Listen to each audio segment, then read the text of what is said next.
नमस्कार, स्वागत है आपका बुलेटिन में। मैं हूं आपके साथ यशु शुक्ला। रुक करेंगे खबरों का। जयपुर में कॉकरोच पार्टी पर हमला किया गया। बता दें कि पीटे के प्रवक्ता स्कूल का जायजा लेने पहुंचे थे। सीजेपी कार्यकर्ताओं को ग्रामीणों ने खदेड़ा, मारपीट का भी आरोप लगाया गया है।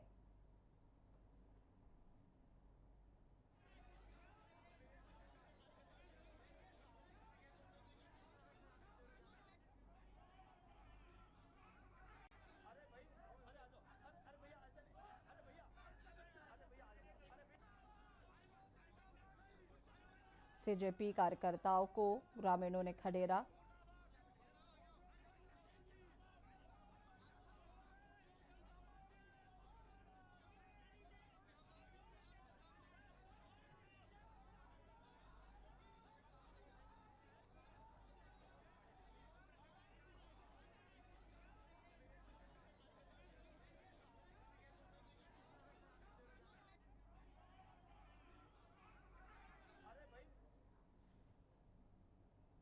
रायपुर छत्तीसगढ़ में 9 आईएफएस अधिकारियों का तबादला हुआ है। बता दें कि वन विभाग ने जारी किया आदेश, बदले अधिकारियों की जिम्मेदारी।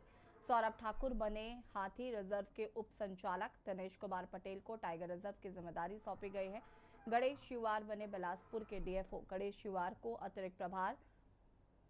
अमरकंटक बायोस्फीयर रिजर्व का प्रभार दिया गया है। गौतम पादीभर बने कांगेर घाटी उद्यान के संचालक। श्वेता कंबोज गुरु घासीदास टाइगर रिजर्व के उप संचालक बनाए गए हैं। तन्मय कौशिक को मंगेली का वन उप निरीक्षक बनाया गया है। अभिनव कुमार को मोहल्ला वन उप संरक्षक की जिम्मेदारी सौंपी गई है।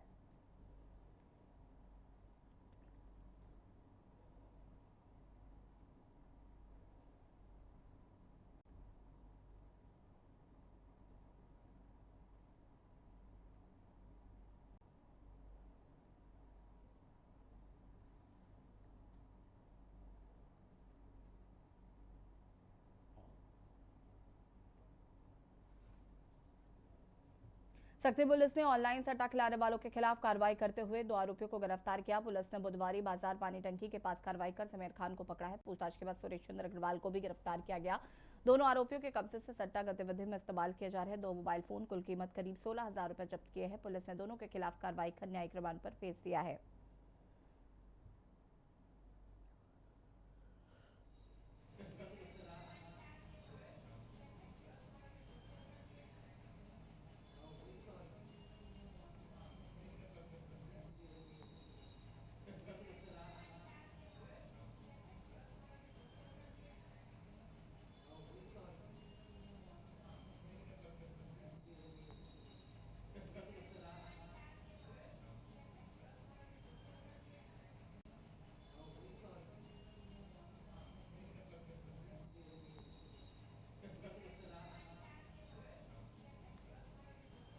चंद्रपुर के दरहा घाट पे बाढ़ आपदा से बचाव और राहत कार्यों की तैयारियों को परखने के लिए जिला स्तरीय मॉक ड्रिल का आयोजन किया गया। एसडीआरएफ, पुलिस, नगर सेना और स्वास्थ्य विभाग की टीमों ने बोट, लाइफ जैकेट और रस्सियों के जरिए बचाव कार्यों का अभ्यास किया। नदी में डूब रहे लोगों और पशुओं को बचाने तथा तेज बहाव में फंसे लोगों को सुरक्षित स्थान तक पहुंचाने का प्रदर्शन किया गया।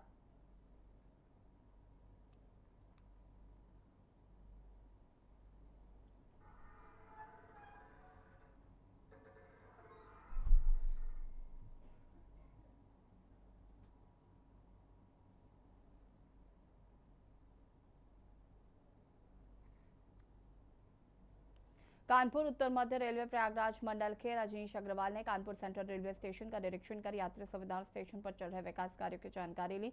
उन्होंने विभिन्न प्लेटफॉर्मों, यात्री सुविधाओं तथा निर्माणाधीन कार्यों का जायजा लेते हुए संबंधित अधिकारियों से प्रगति की जानकारी ली है। डीआरएम ने स्टेशन के पुनर्विकास कार्यों को निर्धारित समय सीमा में गुणवत्तापूर्ण ढंग से पूरा करने तथा यात्रियों की सुविधा और सुरक्षा को प्राथमिकता देने के निर्देश दिए हैं।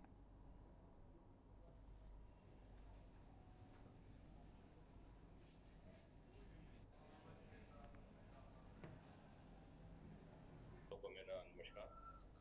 कानपुर में हमारे आप सबको पता ही है कि स्टेशन डेवलपमेंट का कार्य चल रहा है और उसी का देखने आए थे कि क्या स्टेटस है, प्लस जो हमारी पुराना कैंट साइड का है वहाँ पर भी क्या बदल करना है। वहाँ पर एक हम लोगों ने बहुत बड़ा कार्य सेंक्शन कराया है करीब 70 करोड़ रुपए का, तो उसमें आगे कार्य कैसे प्रगति करना है इसके ऊपर विचार करने के लिए डिस्कस किया है। कांग्रेस नेता जयराम रमेश ने पेट्रोल में 20% एथेनॉल मिश्रण की नीति पर सवाल उठाए हैं। उन्होंने कहा है कि इससे जल संकट और खाद्य सुरक्षा को खतरा पैदा हो रहा है।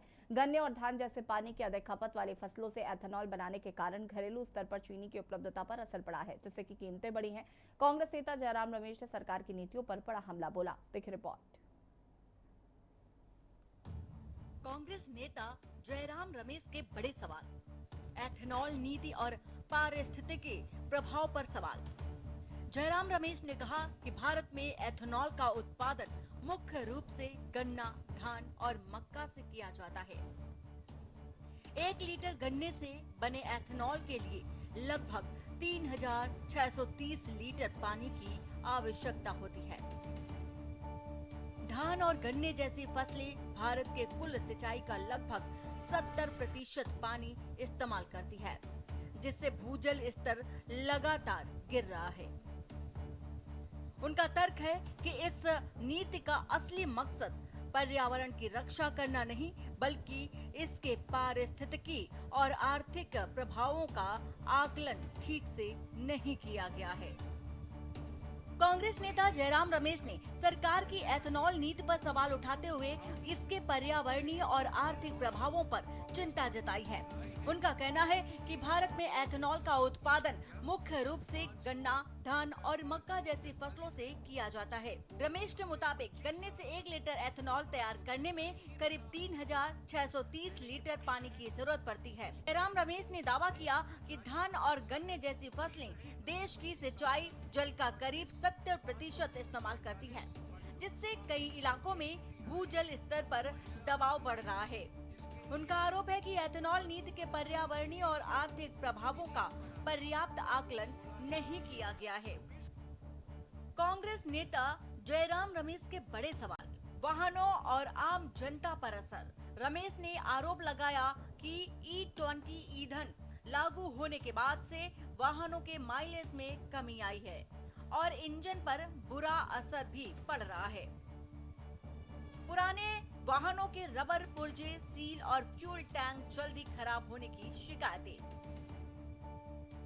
एथेनॉल मिश्रण से ईंधन की लागत कम होने का दावा, लेकिन उपभोक्ता चुका रहे हैं अधिक कीमत। रमेश ने E20 ईंधन को लेकर भी सरकार पर निशाना साधा है। उनका दावा है कि E20 लागू होने के बाद वाहनों के माइलेज में कमी और इंजन से जुड़ी समस्याओं की शिकायतें सामने आई हैं।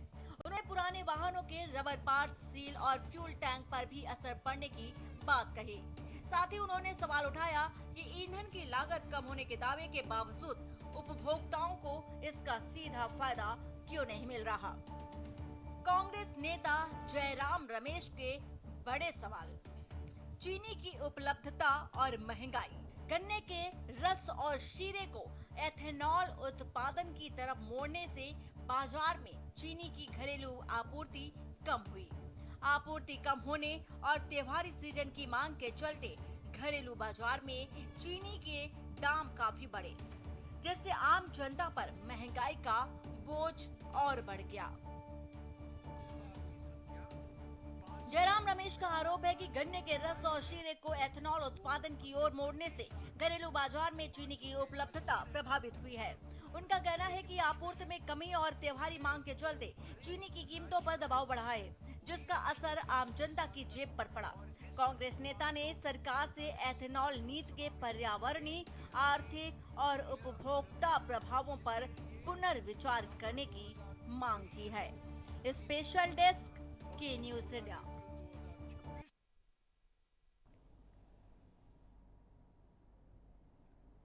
प्रदेश में विशेष गहन पुनरीक्षण यानी कि एसआईआर का तीसरा चरण चल रहा है। इसी बीच एसआईआर को लेकर कांग्रेस और भाजपा आमने सामने आ गई है। कांग्रेस ने भाजपा पर निशाना साधा है। एसआईआर की आड़ में फर्जी आपत्तियां लगाकर चुनावी फायदा उठाने की कोशिश की जा रही है। कांग्रेस के आरोपों पर भाजपा प्रदेश मीडिया प्रभारी मनवीर चौहान ने पलटवार किया। उन्होंने कहा कि एसआईआर मतदाता सूची में सुधार की प्रक्रिया है, जिसे भारत निर्वाचन आयोग संचालित कर रहा है।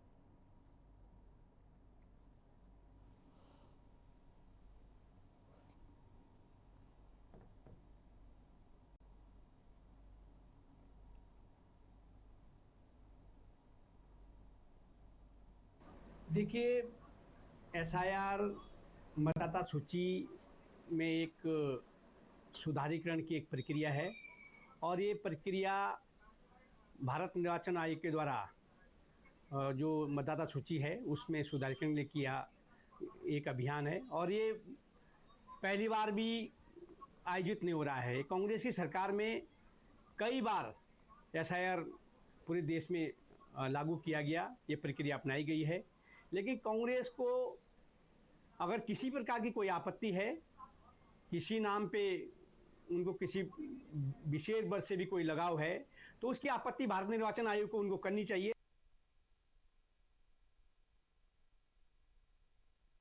कांग्रेस वर्किंग कमेटी की बैठक में पार्टी ने बड़ा फैसला लेते हुए कहा कि वह अब अपने सभी कार्यक्रमों में राष्ट्रगीत वंदे मातरम के केवल शुरुआती 2 पद ही गाएंगी। कांग्रेस ने इस निर्णय के पीछे साल 1937 के अधिवेशन के प्रस्ताव का हवाला दिया है। इस कड़ी में भाजपा ने प्रतिक्रिया दी है। भाजपा प्रदेश प्रवक्ता मथुरादत्त जोशी ने कहा कि कांग्रेस का निर्णय दुर्भाग्यपूर्ण है। उन्होंने कहा कि कांग्रेस अपनी विदेशी मानसिकता से बाहर निकलने को तैयार नहीं है और अब वो संसद और संविधान को भी नकार रही है।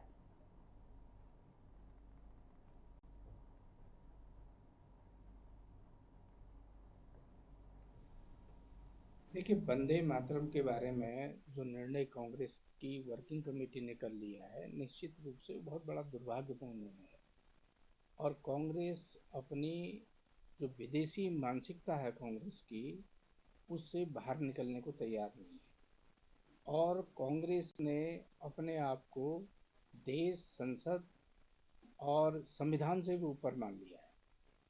देखिए, भारत की संसद ने जब ये कह दिया कि हम पूरा वंदे मातरम गाएंगे और जिस व्यक्ति ने जिस भावना से वंदे मातरम की रचना की थी और पूरे देश ने उसको अंगीकृत करने का काम किया और कांग्रेस संसद को भी नकारने का काम कर रही है, कांग्रेस संविधान को भी नकारने का काम कर रही है। उत्तराखंड में भर्ती घोटाला और पेपर लीक के मामलों को लेकर बेरोजगार संघ एक बार फिर मुखर हो गया है। बेरोजगार संघ के अध्यक्ष राम सिंह कंडवाल ने दिल्ली में कांग्रेस नेता राहुल गांधी से मुलाकात कर बेरोजगार युवाओं से जुड़े विभिन्न मुद्दों पर चर्चा की है। मुलाकात के दौरान भर्ती घोटाले, सीबीआई जांच और पेपर लीक के मामलों को प्रमुखता से उठाया गया है। राम सिंह कंडवाल का आरोप है कि भर्ती घोटाले की सीबीआई जांच कराई गई, लेकिन अभी तक जांच का कोई ठोस नतीजा सामने नहीं आया। वहीं टेक्नो यूनिवर्सिटी से पेपर लीक होने और एक असिस्टेंट प्रोफेसर के जरिए पेपर बाहर आने के कथित मामले को राहुल गांधी के सामने रखा गया। खंडवाल के मुताबिक राहुल गांधी ने बेरोजगार युवाओं की समस्याओं को गंभीरता से सुना और भरोसा दिलाया कि इन मुद्दों को संसद में उठाया जाएगा।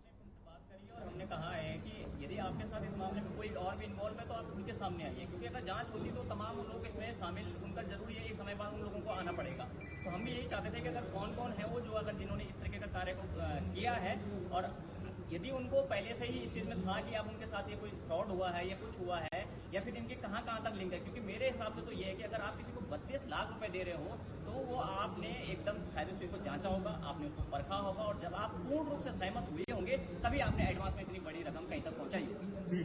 परीक्षा हुई थी, नर्सिंग भर्ती परीक्षा 25 जुलाई को ये परीक्षा आयोजित हुई थी और इस परीक्षा में कई गंभीर आरोप जो है लगे हुए हैं और इसमें दरअसल ये कहा गया है कि एक व्यक्ति है चारू चंद्र जोशी, जिसने एक तरह से 32 लाख रुपए की डिमांड की थी एक लड़की से, एक महिला से जो इस परीक्षा में अभ्यर्थी थी। उसने 32 लाख रुपए कई विभिन्न जो है 32 लाख रुपए अलग अलग जगह से अलग अलग अकाउंटों में जो है भेजे भी हैं उस लड़की ने और इससे साफ साबित होता है कि इस भर्ती की जितनी भी इसमें जो है इस भर्ती में कई गंभीर आरोप लग रहे हैं और साथ ही हम ये भी कहना चाहते हैं कि लड़की ने इसमें जो है सोना भी गिरवी रखा है।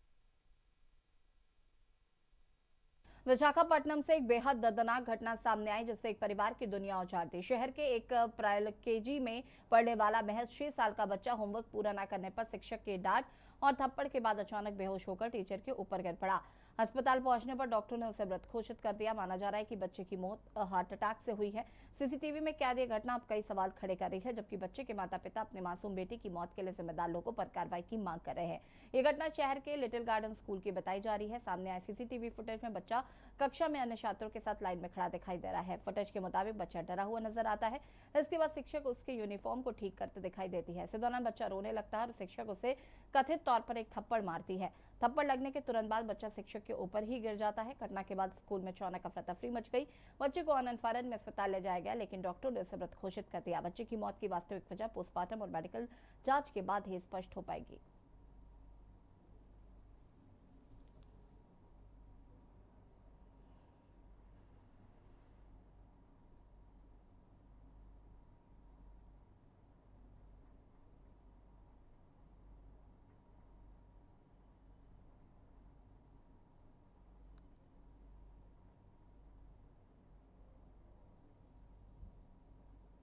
ग्रेटर नोएडा में सूरजपुर पुलिस ने जनसेवा केंद्र में हुई 80,000 रुपए की लूट का खुलासा करते हुए शातिर एसोसिएटर ओमकार को गिरफ्तार किया है।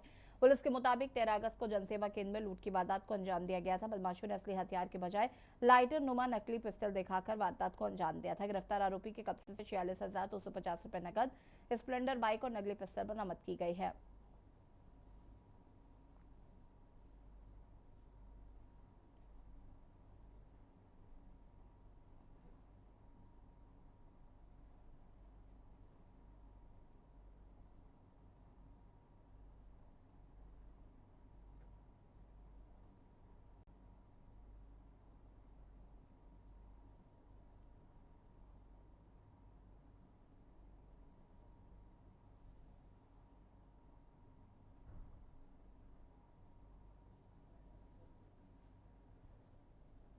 मुरादाबाद में पवित्र कांवड़ यात्रा को लेकर मुरादाबाद जिला अस्पताल में श्रद्धालुओं की सुविधा और बेहतर स्वास्थ्य सुविधाओं के लिए तैयारियां पूरी कर ली गई हैं। कांवड़ यात्रियों को किसी भी तरह की स्वास्थ्य संबंधी परेशानी होने पर तत्काल उपचार उपलब्ध कराने के लिए अस्पताल प्रशासन ने विशेष व्यवस्थाएं की हैं। जिला अस्पताल में आईसीयू के में 2 बेड, इमरजेंसी वार्ड में 3 बेड आरक्षित किए गए हैं। इसके साथ ही कांवड़ यात्रियों की जरूरत को देखते हुए 10 बेड का विशेष वार्ड भी तैयार किया गया है।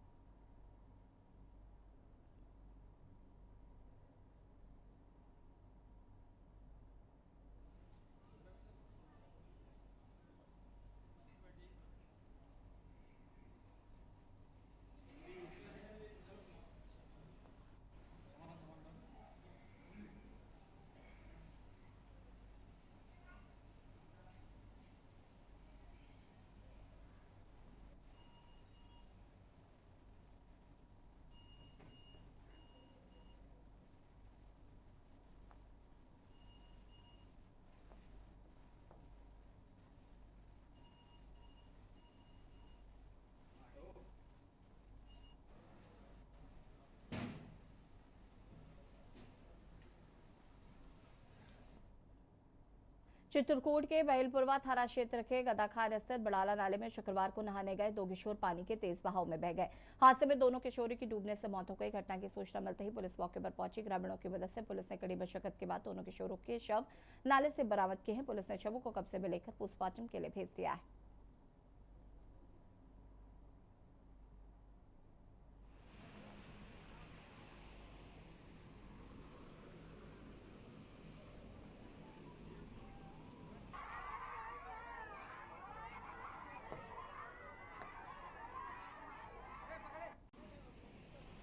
थाना बैलपुरवा के गांव गदा खान में 2 बच्चे, जिनमें एक की उम्र 12-13 साल और दूसरे की लगभग 15 साल रही होगी, चेक डैम पे फिसल गए। खेतों में काम करने वाले 1-2 लोग देख रहे थे, हल्ला मचाए। ग्रामीण पहुंचे और एक बच्चे, दोनों का नाम आयुष है, एक बच्चे को उसमें से निकाल पाए। तत्काल अस्पताल ले जाया गया, जहां डॉक्टरों ने मृत घोषित कर दिया। लेकिन दूसरे बच्चे की तलाश में लगभग 3 घंटे से ज़्यादा लगे और दूसरा बच्चा भी फिर मिला, लेकिन वो भी दिवंगत हो चुका था। बाढ़ के इस मौसम में पहाड़ी, नाले, नदियाँ अचानक उफान पे आ जाती हैं। बुलेटिन में फिलहाल इतना ही। देखते रहिए के न्यूज़ इंडिया। नमस्कार। आप देख रहे हैं के न्यूज़, खबरों का सार।